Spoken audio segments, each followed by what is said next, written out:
મારા પ્રિય દેશવાસીઓ નમસ્કાર।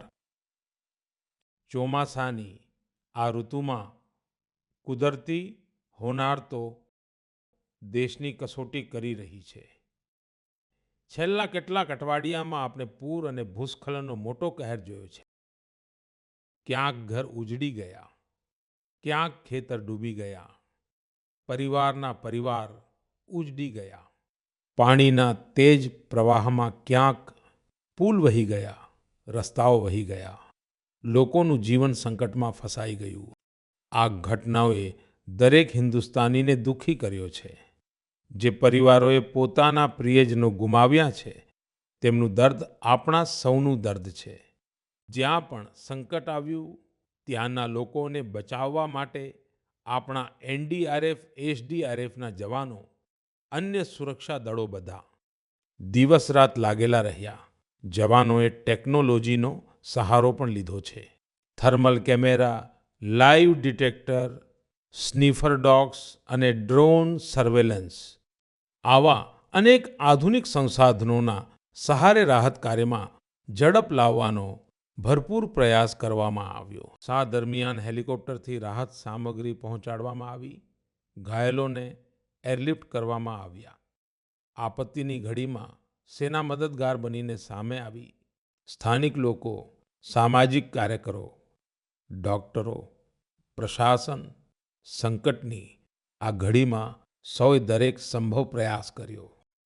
હું એવા દરેક નાગરિકને હૃદયથી ધન્યવાદ આપું છું, જેમણે આ મુશ્કેલ સમયમાં માનવતાને સૌથી ઉપર રાખી છે। મારા પ્રિય દેશવાસીઓ, પૂર અને વરસાદની આ તબાહી વચ્ચે જમ્મુ કાશ્મીરે બે ખૂબ જ ખાસ ઉપલબ્ધિઓ પણ હાંસલ કરી છે। આના પર વધુ લોકોનું ધ્યાન નથી ગયું, પરંતુ જ્યારે તમે તે ઉપલબ્ધિઓ વિશે જાણશો તો તમને ખૂબ ખુશી થશે। જમ્મુ કાશ્મીરના પુલવામાના એક સ્ટેડિયમમાં રેકોર્ડ સંખ્યામાં લોકો ભેગા થયા। અહીં પુલવામાની પહેલી ડે નાઇટ ક્રિકેટ મેચ રમાઈ। પહેલા આ થવું અશક્ય હતું, પરંતુ હવે મારો દેશ બદલાઈ રહ્યો છે। આ મેચ રોયલ પ્રીમિયર લીગનો ભાગ છે, જેમાં જમ્મુ કાશ્મીરની અલગ અલગ ટીમો રમી રહી છે। આટલા બધા લોકો, ખાસ કરીને યુવાનો, પુલવામામાં રાત્રિના સમયે હજારોની સંખ્યામાં ક્રિકેટનો આનંદ લેતા નજારો ખરેખર જોવા જેવો હતો। સાથીઓ, બીજું આયોજન જેણે ધ્યાન ખેંચ્યું તે છે દેશમાં થયેલો પહેલો ખેલો ઇન્ડિયા વોટર સ્પોર્ટ્સ ફેસ્ટિવલ, અને તે પણ શ્રીનગરના ડલ લેક પર થયો। સાચે જ આવો ઉત્સવ આયોજિત કરવા માટે આ કેટલી ખાસ જગ્યા છે।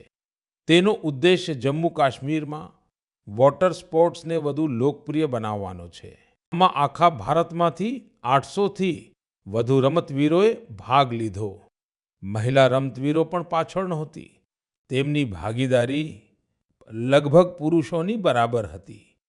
હું તે બધા ખેલાડીઓને અભિનંદન આપવા માંગુ છું, જેમણે આમાં ભાગ લીધો। વિશેષ અભિનંદન મધ્યપ્રદેશને, જેણે સૌથી વધુ મેડલ જીત્યા। ત્યારબાદ હરિયાણા અને ઓડિશાનું સ્થાન રહ્યું। જમ્મુ કાશ્મીરની સરકાર અને ત્યાંની જનતાની આત્મીયતા અને મહેમાનગતિની હું ખૂબ ખૂબ પ્રશંસા કરું છું। સાથીઓ, આ આયોજન સાથે જોડાયેલા અનુભવને તમારા સુધી પહોંચાડવા માટે મેં વિચાર્યું છે કે એવા બે ખેલાડીઓ સાથે પણ વાત કરું, જેમણે આમાં ભાગ લીધો। તેમાંથી એક છે ઓડિશાના રશ્મિતા સાહુ અને બીજા છે શ્રીનગરના મોહસિન અલી। ચાલો સાંભળીએ કે તેઓ શું કહે છે। રશ્મિતાજી નમસ્તે। નમસ્તે સર। જય જગન્નાથ। જય જગન્નાથ સર। રશ્મિતાજી, સૌથી પહેલા તો તમને રમતગમત જગતમાં સફળતા માટે ખૂબ ખૂબ અભિનંદન। Thank you sir. રશ્મિતા, અમારા શ્રોતાઓ તમારા વિશે અને તમારી રમતયાત્રા વિશે જાણવા માટે ખૂબ જ ઉત્સુક છે। હું પણ ખૂબ ઉત્સુક છું, જણાવો। સર, હું રશ્મિતા સાહુ છું, ઓડિશાથી, અને હું કેનોઈંગ પ્લેયર છું। મેં 2017થી સ્પોર્ટ્સ જોઈન કર્યું હતું, કેનોઇંગ શરૂ કર્યું હતું અને મેં નેશનલ લેવલમાં નેશનલ ચેમ્પિયનશિપ અને નેશનલ ગેમ્સમાં પાર્ટિસિપેટ કર્યું છે. સર, મારા 41 મેડલ્સ છે, 13 ગોલ્ડ, 14 સિલ્વર અને 14 બ્રોન્ઝ મેડલ્સ છે સર. આ રમતમાં રસ કેવી રીતે જાગ્યો? સૌથી પહેલા તમને આ તરફ કોણે પ્રેરિત કર્યા? તમારા પરિવારમાં રમત-ગમતનું વાતાવરણ છે કે? ના સર, કે લઈ ગયા હતા. હું જે ગામમાંથી આવું છું ત્યાં રમત ગમતનું એવું કંઈ નહોતું. તો અહીં નદીમાં બોટિંગ થઈ રહ્યું હતું, તો હું એમ જ સ્વિમિંગ માટે ગઈ હતી. તો એમ જ હું અને મારા મિત્રો સ્વિમિંગ કરી રહ્યા હતા ત્યારે એક કેનોકીની બોટ પસાર થઈ. તો મને એના વિશે કંઈ ખબર નહોતી. તો મેં મારા મિત્રને પૂછ્યું કે આ શું છે. તો મિત્રે કહ્યું કે ત્યાં જગતપુરમાં સાઈ સ્પોર્ટ્સ સેન્ટર છે, ત્યાં રમત ગમતનું હોય છે અને હું પણ ત્યાં જવાની છું. મને બહુ ઇન્ટરેસ્ટિંગ લાગ્યું.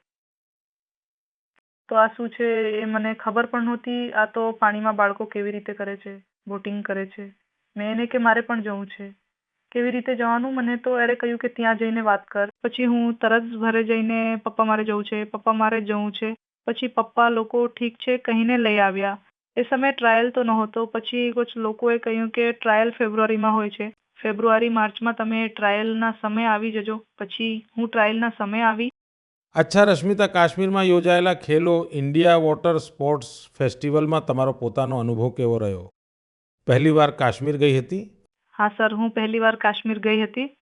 અમારા માટે ત્યાં ખેલો ઇન્ડિયા વોટર સ્પોર્ટ્સ ફેસ્ટિવલ આયોજિત કરવામાં આવ્યો હતો. સર, એમાં મારા 2 ઇવેન્ટ હતા, સિંગલ્સ 200 મીટર અને 500 મીટર ડબલ્સમાં, અને મેં બંનેમાં ગોલ્ડ મેડલ જીત્યો છે સર. અરે વાહ, બંનેમાં જીત્યા છો. Yes sir. ખૂબ ખૂબ અભિનંદન. Thank you sir. अच्छा रश्मिता, वॉटर स्पोर्ट्स सिवाय તમારા શું શોખ છે? સર, રનિંગ કે લીએ જાતી હું સર. વોટર સ્પોર્ટ્સ સિવાય સર મને સ્પોર્ટ્સમાં રનિંગ બહુ ગમે છે. જ્યારે પણ હું રજામાં જાઉં છું ત્યારે હું રનિંગ માટે જાઉં છું. મારું જે જૂનું ફિલ્ડ છે ત્યાં હું પહેલાં થોડું ફૂટબોલ રમતા શીખી હતી. તો ત્યાં જ્યારે પણ જાઉં છું ત્યારે હું બહુ રનિંગ કરું છું અને હું ફૂટબોલ પણ રમું છું સર, થોડું ઘણું. મતલબ કે રમત ગમત તમારા લોહીમાં છે. હા સર, હું જ્યારે પહેલા ક્લાસથી 10 ક્લાસ સુધી સ્કૂલમાં હતી ત્યારે હું જેમાં પણ પાર્ટિસિપેટ કરતી હતી એ બધામાં પહેલી આવતી, ચેમ્પિયન થતી હતી સર. રશ્મિતા, જે લોકો તમારી જેમ રમત ગમતમાં આગળ વધવા માંગે છે, જો તેમને કોઈ સંદેશ આપો હોય તો તમે શું આપશો? તો ઘણા બધા લોકો તેમને ઘરેથી નીકળવાની પણ મનાઈ હોય છે અને છોકરી હોય તો બહાર કેવી રીતે જઈશ, અને અમુક લોકો પૈસાની તકલીફના કારણે રમત છોડી રહ્યા છે. અને આજે ખેલો ઇન્ડિયાની સ્કીમ ચાલી રહી છે એમાં ઘણા બાળકોને પૈસાની પણ મદદ મળે છે અને ઘણા બાળકોને ઘણી બધી હેલ્પ મળી રહી છે. એના કારણે ઘણા બાળકો આગળ વધી રહ્યા છે. અને હું બધાને કહીશ કે રમતને છોડશો નહીં. રમતથી ખૂબ આગળ જઈ શકાય છે. તો રમતો એક રમત છે પણ એમાં શરીરનું દરેક અંગ સ્વસ્થ પણ રહે છે અને રમતને આગળ લઈ જઈને ઇન્ડિયાને મેડલ અપાવવું એ આપણું કર્તવ્ય છે સર. ચાલો રશ્મિતાજી, મને ખૂબ સારું લાગ્યું. તમને ફરીથી એકવાર ખૂબ ખૂબ અભિનંદન, અને તમારા પિતાજીને પણ મારી તરફથી પ્રણામ કહેજો, કારણ કે તેમણે આટલી મુશ્કેલીઓ વચ્ચે પણ એક દીકરીને આગળ વધવા માટે આટલું પ્રોત્સાહન આપ્યું. મારી ખૂબ ખૂબ શુભેચ્છાઓ છે. આભાર. Thank you sir. જય જગન્નાથ. જય જગન્નાથ. મોહસિન અલી, નમસ્તે. નમસ્તે સર. મોહસિનજી, તમને ખૂબ ખૂબ અભિનંદન અને તમારા ઉજ્જવળ ભવિષ્ય માટે ખૂબ ખૂબ શુભેચ્છાઓ. Thank you sir. મોહસિન, તમે પહેલા ખેલો ઇન્ડિયા વોટર સ્પોર્ટ્સ ફેસ્ટિવલ અને એમાં પણ સૌથી પહેલું ગોલ્ડ મેડલ જીતનાર તમને કેવું લાગ્યું? સર, હું ખૂબ જ ખુશ છું. મેં ખેલો ઇન્ડિયામાં ગોલ્ડ મેડલ જીત્યો, જે અહીં પહેલી વાર થયું છે કાશ્મીરમાં. લોકોમાં શું ચર્ચા છે? ખૂબ જ ચર્ચાઓ છે સર. આખી ફેમિલી ખુશ છે. તમારા સ્કૂલવાળા? સ્કૂલવાળા પણ બધા ખુશ છે. કાશ્મીરમાં બધા કહે છે કે તમે ગોલ્ડ મેડલિસ્ટ છો. તમે તો હવે મોટા સેલિબ્રિટી બની ગયા. Yes sir. તો સારું, વોટર સ્પોર્ટ્સમાં રસ કેવી રીતે જાગ્યો અને તેના ફાયદા શું દેખાયા છે તમને? પહેલા બાળપણમાં મેં પેલી બોટ ચાલતી જોઈ, ત્યાં ડલ લેકમાં પૂછ્યું કે તમે કરશો? હા, મને પણ શોખ છે. હું પછી ગયો સેન્ટર મેડમ પાસે, પછી મેડમે મને શીખવ્યું, બિલ્કિસ મેમે. સારું મોહસિન, આખા દેશના લોકો આવ્યા હતા. પહેલી વાર વોટર સ્પોર્ટ્સનો કાર્યક્રમ થયો અને એ પણ શ્રીનગરમાં થયો, એ પણ ડલ લેકમાં થયો. આટલા બધા દેશના લોકો આવ્યા તો ત્યાંના લોકોને કેવું ફીલ થતું હતું? ખૂબ જ ખુશી છે. સર બધા કહી રહ્યા છે સારી જગ્યા છે, બધું જ સારું છે અહીંયા, ફેસિલિટી બધું જ સારું છે, બધું અહીંયા બધું જ સારું રહ્યું ખેલો ઇન્ડિયામાં. તો તમે ક્યાંક રમવા માટે કાશ્મીરની બહાર ગયા છો ક્યારે? યસ સર, હું ભોપાલ ગયો છું, ગોવા ગયો છું, કેરળ ગયો છું, હિમાચલ ગયો છું. સારું, તો પછી તમે તો આખું હિન્દુસ્તાન જોઈ લીધું છે. Yes sir. સારું, આટલા બધા ખેલાડીઓ ત્યાં આવ્યા હતા, યસ સર. તો નવા મિત્રો બનાવ્યા કે નહીં બનાવ્યા? સર ઘણા મિત્રો બનાવ્યા, એક સાથે ફર્યા પણ મેં અહીંયા ડલ લેકમાં, લાલ ચોકમાં, બધી જગ્યાએ ફર્યા અમે સર. પહલગામ પણ ગયા હતા. યસ સર, બધી જગ્યાએ. જી જુઓ, મેં તો જોયું છે કે જમ્મુ કાશ્મીરમાં સ્પોર્ટ્સ ટેલેન્ટ ખૂબ જ ગજબનું છે. Yes sir. આપણા જે જમ્મુ કાશ્મીરના નવયુવાનો છે એ દેશનું નામ રોશન કરે એટલી ક્ષમતા છે એમની અંદર, અને તમે કરીને બતાવ્યું છે. સર મારું ડ્રીમ છે ઓલિમ્પિકમાં મેડલ જીતવું, એ જ ડ્રીમ છે. વાહ, શાબાશ.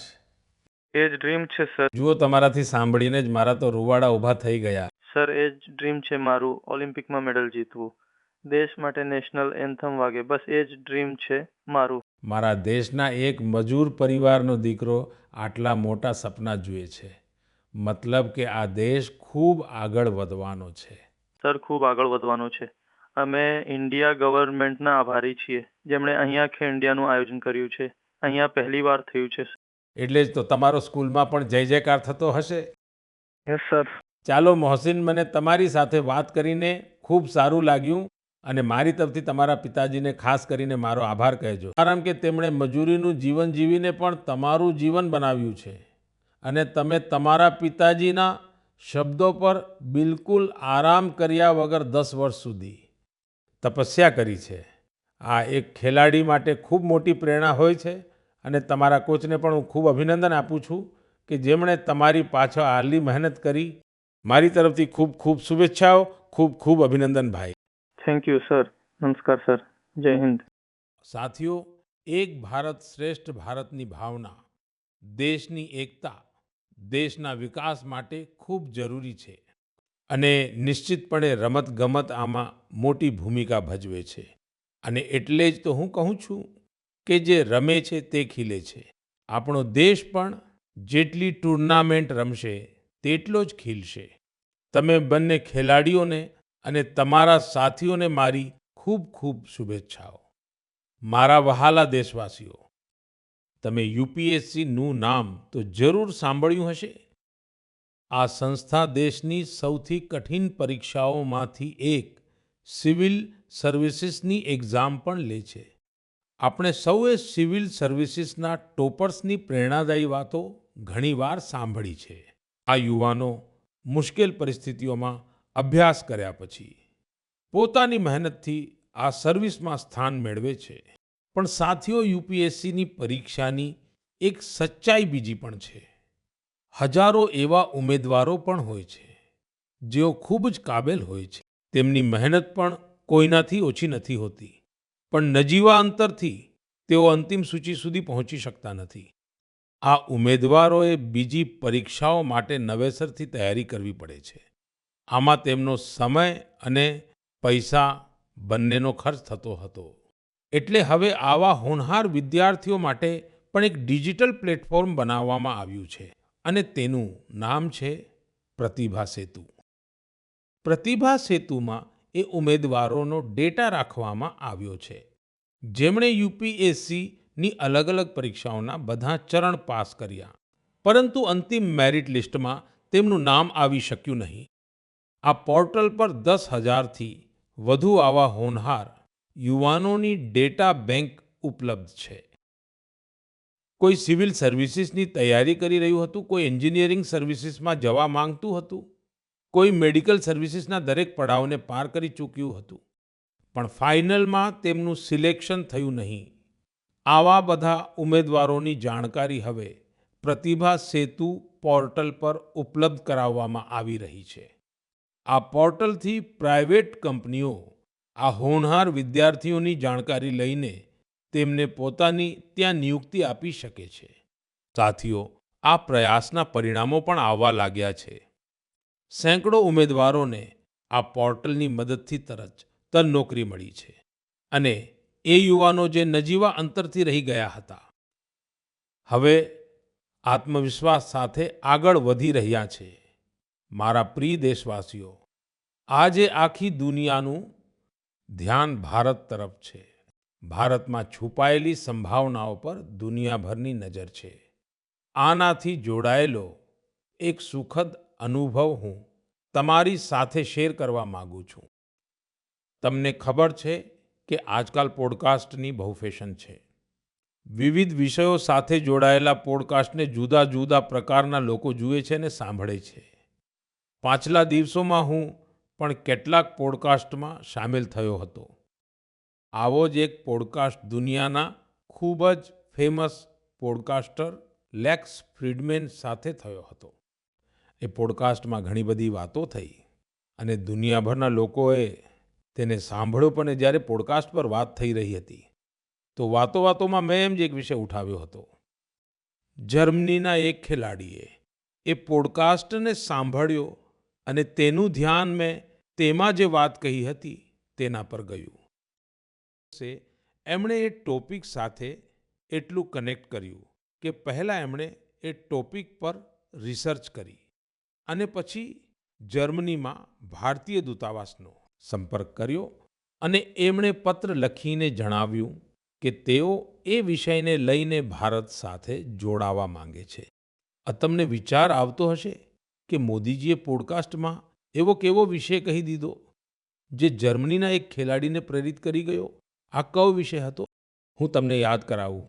મેં પોડકાસ્ટમાં વાતમાં મધ્યપ્રદેશના શહડોલના ફૂટબોલના ક્રેઝ સાથે જોડાયેલા એક ગામનું વર્ણન કર્યું હતું. ખરેખર તો 2 વર્ષ પહેલા હું શહડોલ ગયો હતો. ત્યાંના ફૂટબોલ ખેલાડીઓને મળ્યો હતો. પોડકાસ્ટ દરમિયાન એક સવાલના જવાબમાં મેં શહડોલના ફૂટબોલ ખેલાડીઓનો પણ ઉલ્લેખ કર્યો હતો.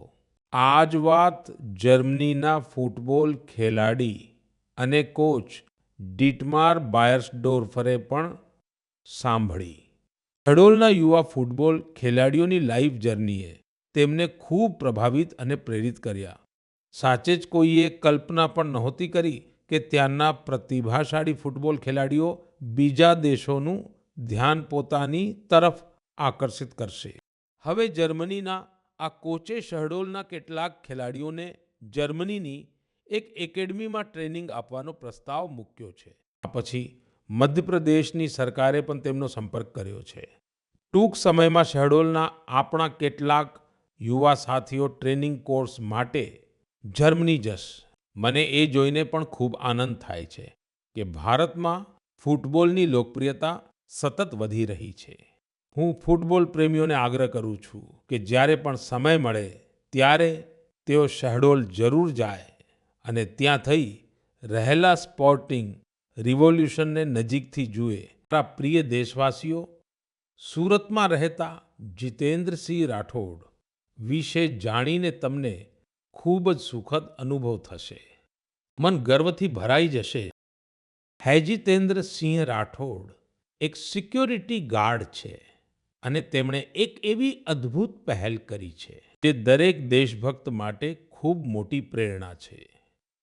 છેલ્લા કેટલાક વર્ષોથી તેઓ એ બધા જવાનો વિશે માહિતી એકઠી કરી રહ્યા છે જેમણે ભારત માતાની રક્ષામાં પોતાના પ્રાણ ન્યોછાવર કર્યા છે. મોજૂદા જે તેમની પાસે પ્રથમ વિશ્વયુદ્ધથી લઈને અત્યાર સુધી શહીદ થયેલા હજારો વીર જવાનો વિશેની માહિતી ઉપલબ્ધ છે. તેમની પાસે શહીદોની હજારો તસવીરો પણ છે.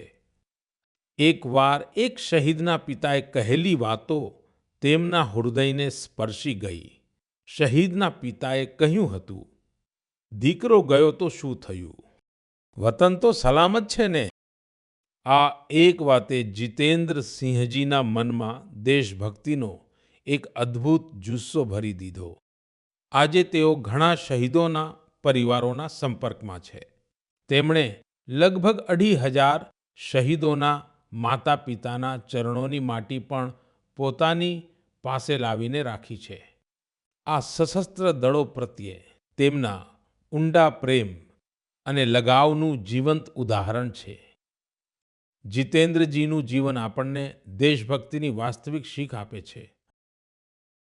મારા વહાલા દેશવાસીઓ, આજકાલ તમે જોયું હશે, ઘણીવાર ઘરની છત પર, મોટી ઇમારતો પર, સરકારી કચેરીઓમાં સોલર પેનલ ચમકતા દેખાય છે.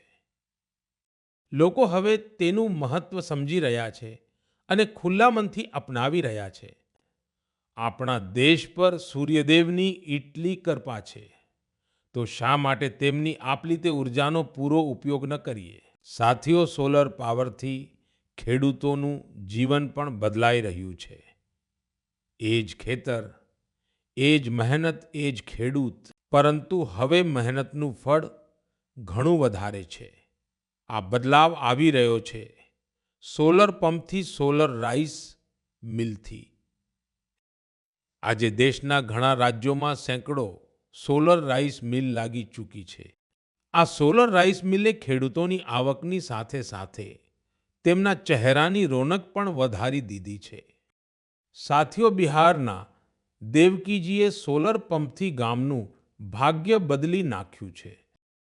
મુઝફ્ફરપુરના રતનપુરા ગામના રહેવાસી દેવકીજીને લોકો હવે પ્રેમથી સોલર દીદી કહે છે. દેવકીજી, તેમનું જીવન સરળ નહોતું. નાની ઉંમરમાં લગ્ન થઈ ગયા. એક નાનું ખેતર, 4 બાળકોની જવાબદારી અને ભવિષ્યનું કોઈ સ્પષ્ટ ચિત્ર નહીં. પણ તેમની હિંમત ક્યારેય તૂટી નહીં. તે એક સેલ્ફ હેલ્પ ગ્રુપ સાથે જોડાઈ અને ત્યાં જ તેમને સોલર પંપ વિશે જાણકારી મળી. તેમણે સોલર પંપ માટે પ્રયાસો શરૂ કર્યા અને તેમાં સફળ પણ રહી. સોલર દીદીના સોલર પંપે આ પછી જાણે ગામની તસવીર જ બદલી નાખી. જ્યાં પહેલા થોડા એકરમાં જમીનની સિંચાઈ થઈ શકતી હતી, હવે સોલર દીદીના સોલર પંપથી 40 એકરથી વધુ વિસ્તારમાં પાણી પહોંચી રહ્યું છે. સોલર દીદીના આ અભિયાનમાં ગામના બીજા ખેડૂતો પણ જોડાઈ ગયા છે. તેમના પાક લીલાછમ થવા લાગ્યા છે. આવક વધવા લાગી. સાથીઓ, પહેલા દેવકીજીનું જીવન 4 દિવાલોની અંદર સીમિત હતું. પણ આજે તે પૂરા આત્મવિશ્વાસથી પોતાનું કામ કરી રહ્યા છે. સોલર દીદી બનીને પૈસા કમાઈ રહ્યા છે. અને સૌથી રસપ્રદ વાત એ છે કે તે વિસ્તારના ખેડૂતો પાસેથી યુપીઆઈ દ્વારા પેમેન્ટ લે છે. હવે આખા ગામમાં તેમને ખૂબ સન્માનથી જોવામાં આવે છે. એની મહેનત અને દૂરદર્શિતાએ બતાવી દીધું છે કે સૌર ઊર્જા માત્ર વીજળીનું સાધન નથી, પરંતુ તે ગામે ગામમાં નવી રોશની લાવનારી એક નવી શક્તિ પણ છે. મારા પ્રિય દેશવાસીઓ, 15 સપ્ટેમ્બરે ભારતના મહાન એન્જિનિયર મોક્ષગુંડમ વિશ્વેશ્વરૈયા જીનો જન્મદિવસ હોય છે. તે દિવસને આપણે એન્જિનિયર્સ ડે તરીકે ઉજવીએ છીએ. એન્જિનિયર માત્ર મશીન નથી બનાવતા, તેઓ સપનાઓને હકીકતમાં બદલી દેનારા કર્મયોગી હોય છે. હું ભારતના દરેક એન્જિનિયરની પ્રશંસા કરું છું, તેમને મારી શુભેચ્છાઓ આપું છું. સાથીઓ, સપ્ટેમ્બરમાં જ ભગવાન વિશ્વકર્માની પૂજાનો પવિત્ર અવસર પણ આવવાનો છે. 17 સપ્ટેમ્બરે વિશ્વકર્મા જયંતિ છે. આ દિવસ આપણા તે વિશ્વકર્મા બંધુઓને પણ સમર્પિત છે, જે પારંપરિક શિલ્પ, કૌશલ્ય અને જ્ઞાન વિજ્ઞાનને નિરંતર એક પેઢીથી બીજી પેઢી સુધી પહોંચાડી રહ્યા છે. આપણા સુથાર, લુહાર, સોની, કુંભાર, મૂર્તિકાર, મિસ્ત્રી અને કડિયા હંમેશાથી ભારતની સમૃદ્ધિનો પાયો રહ્યા છે. આપણા વિશ્વકર્મા બંધુઓની મદદ માટે જ સરકારે વિશ્વકર્મા યોજના પણ ચલાવી છે. સાથીઓ, હવે હું તમને એક ઓડિયો રેકોर्डिंग સંભળાવવા માંગુ છું. तो ये जो मानपत्र में आपने लिखा है कि स्टेटों के बारे में मैंने जो कुछ किया या हैदराबाद के बारे में हमारी गवर्नमेंट ने जो कुछ किया, ठीक है किया, लेकिन आप जानते हैं कि हैदराबाद का किस्सा इस तरह से हमने किया तो उसमें कितनी मुसीबत हुई। सब स्टेटों के साथ, सब प्रिंसेस के साथ हमने वायदा दिया था कि भाई कोई प्रिंस का, कोई राजा का हम अलग फैसला नहीं करेंगे, सबका एक ही साथ जैसे सबका होता है ऐसा उनका भी। लेकिन उनके लिए हमने वहां तक अलग समझौता किया। સરદાર વલ્લભભાઈ પટેલનો છે. હૈદરાબાદની ઘટનાઓ પર તેમના સ્વરમાં જે પીડા છે તેને તમે મહેસૂસ કરી શકો છો.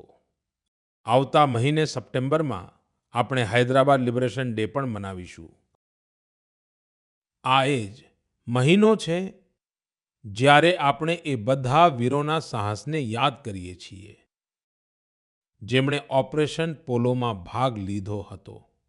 આપ સૌને ખબર છે કે જ્યારે ઓગસ્ટ 1947માં ભારતને આઝાદી મળી ત્યારે હૈદરાબાદ અલગ જ સ્થિતિમાં હતું. નિઝામ અને રજાકારોના અત્યાચાર દિવસે દિવસે વધતા જઈ રહ્યા હતા.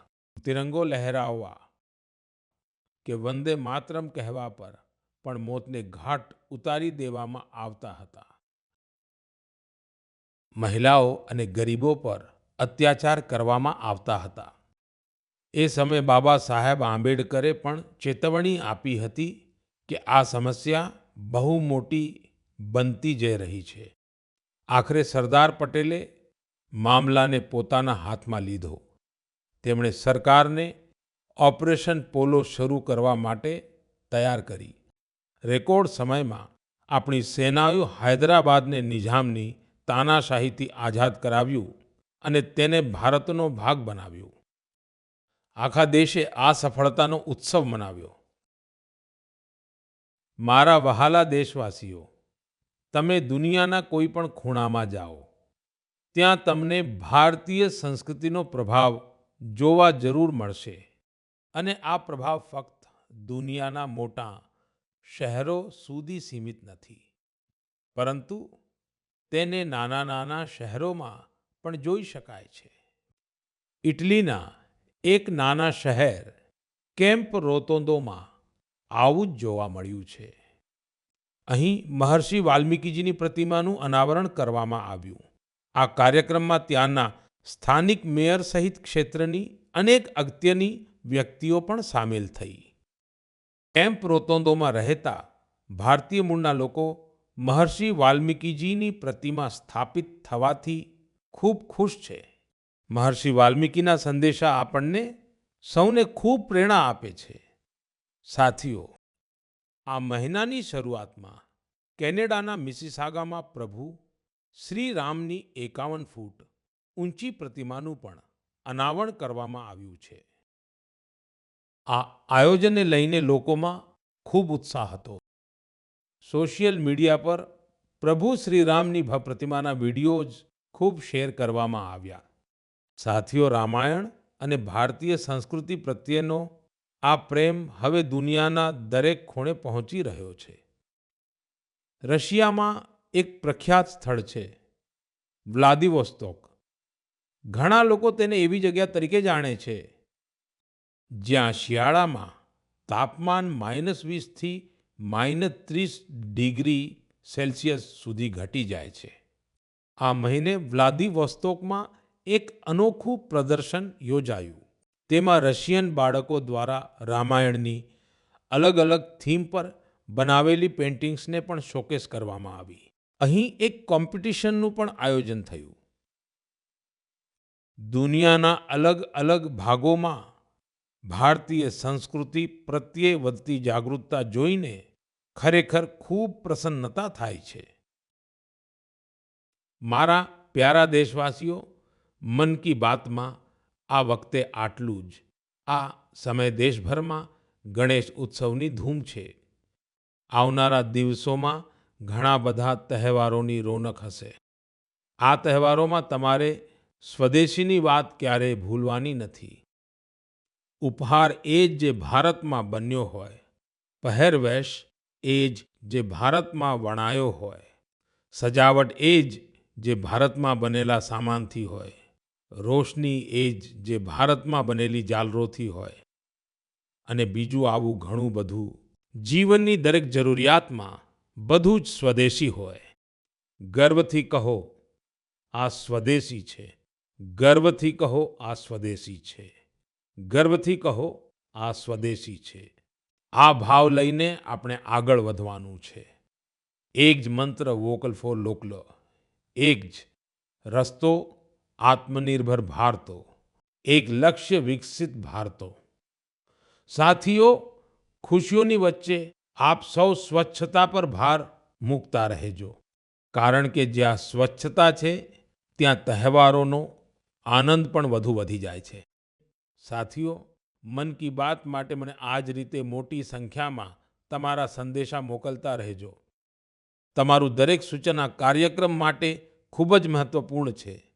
તમારો ફીડબેક મારા સુધી જરૂર પહોંચાડતા રહેજો.